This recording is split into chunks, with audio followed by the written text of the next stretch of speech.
Matagal ka na nagsasayaw?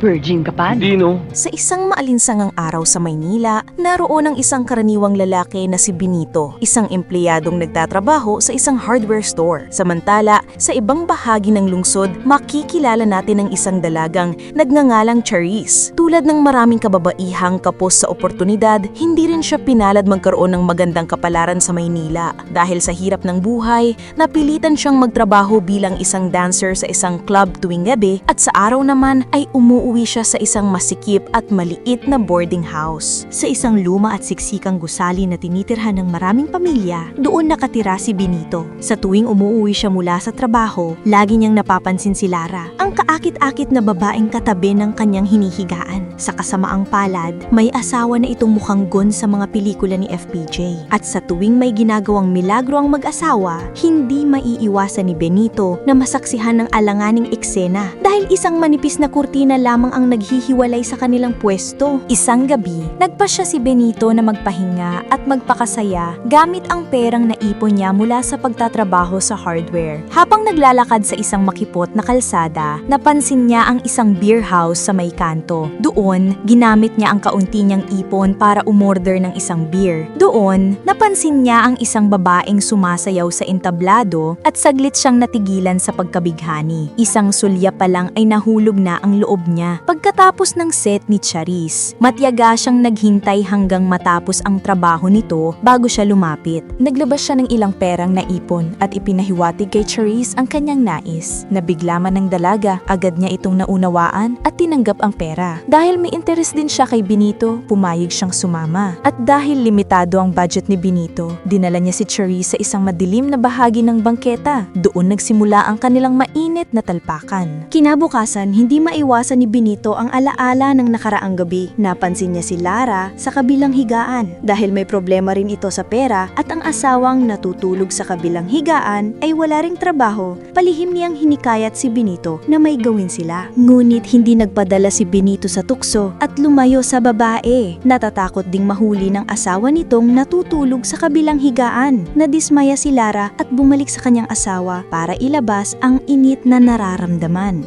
Gaya ng dati, muling nasaksihan ni Benito ang mga eksena sa pamamagitan ng manipis na kurtina. Kinagabihan, muling bumalik si Benito sa beer house para makita si Charisse. Napangiti siya habang pinagmamasdan ng dalaga sa pagsayaw. Pakiramdam niya'y sila lang ang naroon. Ngunit nang tumigil ang musika, pumasok si Charisse sa dressing room upang magpalit. Sinundan siya ni Benito. Hindi niya alam na mahigpit na ipinagbabawal ang ibang tao roon, kaya nagulat si Charisse. Sinabi ni Benito sa bantay na aalis siya matapos makausap si Charisse, pero pinagbawalan siya. Nauwi sa pagtatalo at sa init ng sagutan, pinatumban niya ang lalaking katabi. Dumating ang may-ari ng beer house at nagpaputok ng baril. Nakipag-agawan si Benito habang si Charisse ay tumakbo papalayo. Matapos ang tensyonadong tagpo, nagkita silang dalawa sa labas at niyaya ni Benito si Charisse sa lumang gusaling tinutuluyan niya. Nang gabing iyon, naganap ang isang matinding sagupaan habang mula sa kabilang kurtina, si Lara naman ang nakapanood ng eksena. Sa parehong oras, dumating ang mga pulis sa beer house upang imbestigahan ang kaguluhan. Ipinakilalang kontrabidang si Bunny na nagsiwalat sa mga pulis na bukod sa gulo na ginawa ni na Benito at Charisse, ninakaw din pala ni Charisse ang kanyang bag na may malaking halaga ng pera. Kinabukasan, natagpuan ni Benito ang pera at kinausap si Charisse tungkol dito. Nauwi ang kanilang usapan sa labas kung saan nais ni Benito na isauli ang pera, ngunit tumanggi si Charisse. Samantala, sa hardware na pinagtatrabahuan ni Benito, laking gulat niya nang makitang mga taong walang malay. Doon niya nalaman na dahil sa perang kinuha ni Charisse, dumating ang grupo ni Bunny upang hanapin sila.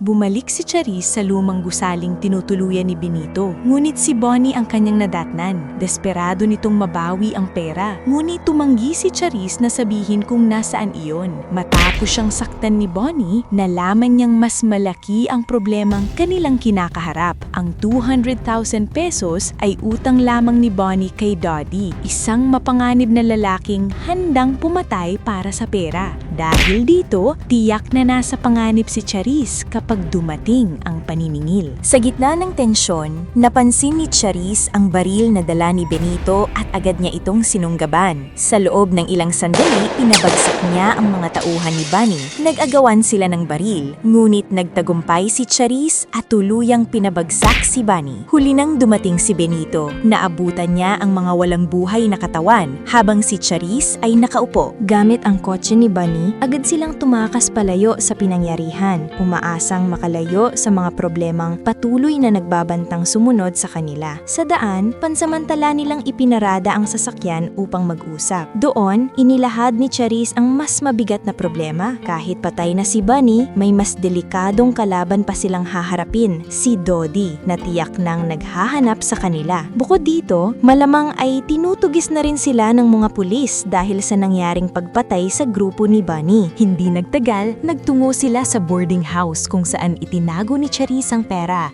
Ngunit nalaman nilang kinuha na ito ng may-ari bilang bayad sa utang. Nagwala si Charisse sa galit, ngunit huli na ang lahat. Magkasama nilang hinarap ang mga lalaking binayaran ng may-ari upang mabawi ang pera at maibalik kay Dodi. Ngunit nauwi ito sa kaguluhan. Habang binubugbog si Benito, nakahanap si Charisse ng pamalo, umatake at sa huli ay nakuha ang baril at muling pinabagsak ang kanilang mga kalaban. Matapos ang ilang oras, hindi pa rin nila nababawi ang perang kailangan. Ayaw nilang madamay ang kanilang pamilya, kaya nagpasya silang isagawa ang huling plano bago tuluyang lisanin ang magulong Maynila. Dala ang walang lamang bag, iniwan ni Benito si Charisse sa daungan at sinabing siya na ang haharap kay Dodi. Matapos ang isang tahimik na pamamaalam, naiwan si Charisse upang hintayin ang pagbabalik ni Benito. Hinarap ni Benito si Dodi at sa isang kisap mata, napagtanto nitong walang laman ang bag na dala niya. Pabalik sa daungan, napansin ni Charisse ang mga pulis na dahan-dahang pumapalibot at siya ang kanilang hinahanap. Samantala, nang buksan ni Dodi ang bag at madiskubring puro papel lamang ang laman at walang kahit sentimong pera, agad siyang napuno ng galit at pagkabigla. Sa tensyon, si Benito ang unang bumunot ng baril, mabilis